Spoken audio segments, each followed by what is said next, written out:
Pasukan Dirgantara Rusia untuk kesekian kalinya menyerang angkatan bersenjata Ukraina di wilayah Kursk. Rekamannya ramai beredar di media sosial Telegram pada Senin 26 Agustus 2024. Awak penerbangan tentara di helikopter KA-52 melancarkan serangan udara terhadap anggota dan peralatan militer lapis baja unit angkatan bersenjata Ukraina di perbatasan wilayah Kursk. Serangan itu dilakukan dengan rudal pesawat terhadap sasaran militer Ukraina yang diintai. Setelah menggunakan senjata lintas udara, kru melakukan manuver anti-rudal, melepaskan amunisi mematikan dan kembali ke lokasi keberangkatan.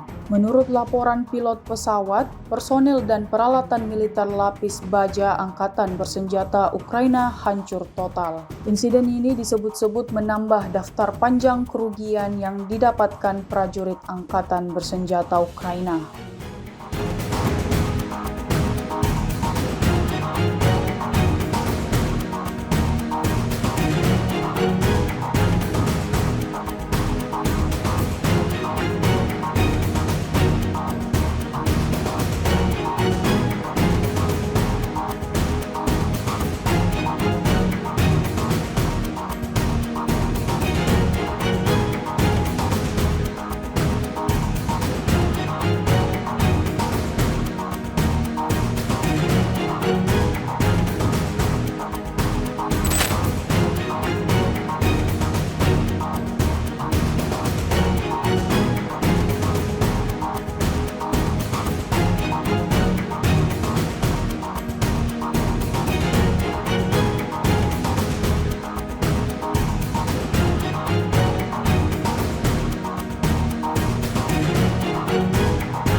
Download Tribun X sekarang, menghadirkan lokal menjadi Indonesia.